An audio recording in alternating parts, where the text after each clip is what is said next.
गांव था, नाम था सीतापुर। ये गांव पहाड़ों के बीच बसा था, जहां लोग साधारण जीवन जीते थे। उसी गांव में एक गरीब किसान का बेटा रहता था, हरिराम। हरिराम का बचपन अभावों में बीता। उसके पिता का देहांत जल्दी हो गया। माँ ने उसे अपने हाथों की मेहनत से पाला। खेत नहीं थे, बस दूसरों की मजदूरी से 2 वक्त की रोटी मिल जाती थी। हर दिन हरिराम सुबह सुबह काम पर निकलता और शाम को थक कर लौटता, पर उसके दिल में हमेशा एक सवाल गूंजता रहता। क्या सचमुच मेरा भाग्य ऐसा ही लिखा है? क्या मैं कभी सुखी नहीं हो सकता? उसकी माँ हमेशा कहती, बेटा, भगवान सबका भाग्य लिखता है, लेकिन कर्म से वही भाग्य बदलता है। हरिराम माँ की बात सुनकर बस मुस्कुरा देता, पर मन में कहीं ना कहीं बेचैनी बनी रहती। एक दिन की शुरुआत। एक सुबह जब वो खेत से लौट रहा था, तो उसने देखा कि एक साधु गांव में रुका है। लोग उसके पास आशीर्वाद लेने जा रहे थे। हरिराम भी उनके पास गया और बोला, बाबा, क्या सच में इंसान अपना भाग्य बदल सकता है? साधु ने मुस्कुराकर कहा, हाँ बेटा, लेकिन भाग्य बाहर नहीं, भीतर बदलता है। अगर तू सच में जानना चाहता है तो अपने भाग्य को ढूंढने निकल जा, और याद रखना, रास्ते में जो भूखा मिले उसे अपनी रोटी जरूर दे देना। हरिराम ने गंभीरता से सिर हिलाया। उसी रात उसने माँ से कहा, अम्मा, मैं अपने भाग्य को ढूंढने जा रहा हूँ। जब तक उसे नहीं पाऊंगा तब तक लौटकर नहीं आऊंगा। माँ ने आंसू पोंछते हुए कहा, जा बेटा, भगवान तेरा मार्ग प्रशस्त करे, पर अपने साथ 5 रोटियां रख ले, ये तेरे सफर की पूंजी होंगी। पहला पड़ाव, जंगल का कुत्ता। सुबह हरिराम अपनी थैली में 5 रोटियां रखकर चल पड़ा। सूरज ऊपर चढ़ चुका था। कुछ दूर जाने पर जंगल शुरू हुआ।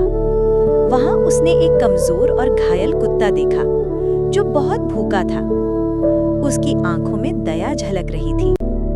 हरिराम को माँ और साधु की बात याद आई। उसने अपनी थैली से एक रोटी निकाली और कुत्ते के आगे रख दी। कुत्ता धीरे धीरे रोटी खाने लगा। जाते जाते हरिराम ने सुना जैसे कोई आवाज आई, तेरा रास्ता शुभ हो इंसान। हरिराम ने पलटकर देखा, पर वहां कोई नहीं था। उसने सिर झुकाया और आगे बढ़ गया। दूसरा पड़ाव, नदी किनारे का साधु। कई घंटे चलने के बाद वह नदी किनारे पहुंचा। धूप तेज थी। वहां एक बूढ़ा साधु पेड़ के नीचे बैठा था। बहुत थका और भूखा लग रहा था। हरिराम ने नमस्ते किया और पूछा, बाबा, क्या कुछ चाहिए? साधु ने कहा, बेटा, 3 दिन से कुछ नहीं खाया, अगर तेरे पास कुछ हो तो दे दे। हरिराम ने बिना झिझक अपनी दूसरी रोटी निकाल दी। साधु ने रोटी खाकर मुस्कुराते हुए कहा, तेरा दिल सच्चा है बेटा, जब तू कठिनाई में होगा कोई ना कोई तेरी मदद जरूर करेगा। हरिराम ने उनके चरण छुए और अपनी यात्रा जारी रखी। तीसरा पड़ाव, रहस्यमयी जंगल। आगे बढ़ते बढ़ते रास्ता घना और डरावना हो गया। शाम ढलने लगी थी। अचानक उसे झाड़ियों में से किसी के रोने की आवाज सुनाई दी। वो पास गया तो देखा एक छोटा चिड़िया का बच्चा पेड़ों में फंसा हुआ था। हरिराम ने सावधानी से उसे छुड़ाया और अपनी तीसरी रोटी के कुछ टुकड़े उसे खिला दिए। चिड़िया ने जैसे झुककर उसका आभार व्यक्त किया और उड़ गई। हरिराम थक चुका था, लेकिन मन हल्का लग रहा था, जैसे उसने कोई बड़ा काम किया हो। चौथा पड़ाव, राजा का नगर। 3 दिन की यात्रा के बाद वो एक बड़े नगर पहुंचा। वहां महल के बाहर भीड़ लगी थी। लोग कुछ चर्चा कर रहे थे। हरिराम ने पूछा, क्या हुआ है भाई? एक आदमी बोला, राजा की बेटी बहुत बीमार है, न कोई वैद्य काम आया न कोई दवा। राजा ने कहा है जो उसे ठीक करेगा उसे आधा राज्य और धन देगा। हरिराम के मन में विचार आया। शायद यही मेरे भाग्य की परीक्षा है। वह महल पहुंचा और पहरेदारों से कहा, मैं राजकुमारी को ठीक करने की कोशिश करना चाहता हूँ। पहले तो पहरेदार हंसे, पर उसकी सच्चाई देखकर अंदर ले गए। राजकुमारी बिस्तर पर पड़ी थी, पीली और कमजोर। वहां दरबार में कई वैद्य बैठे थे, सब असफल। हरिराम ने सोचा, अब क्या करूं?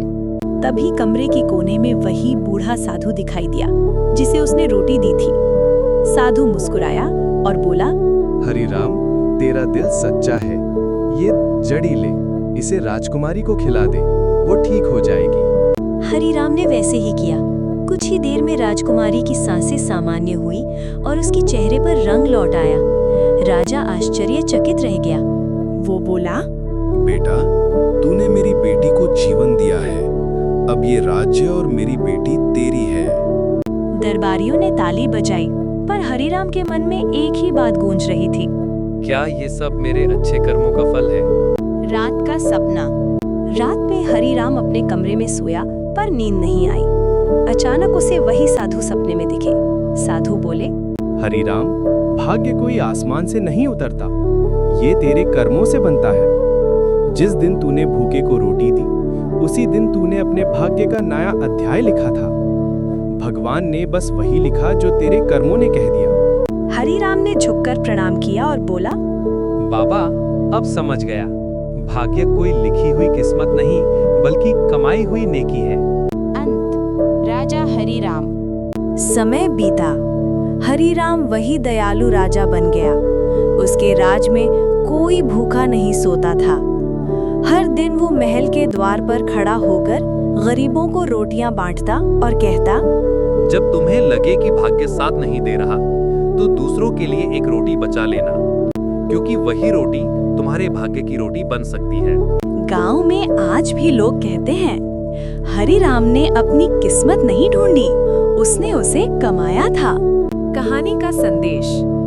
भाग्य कोई लिखी हुई चिट्ठी नहीं, वो हमारे कर्मों से हर दिन बनता है।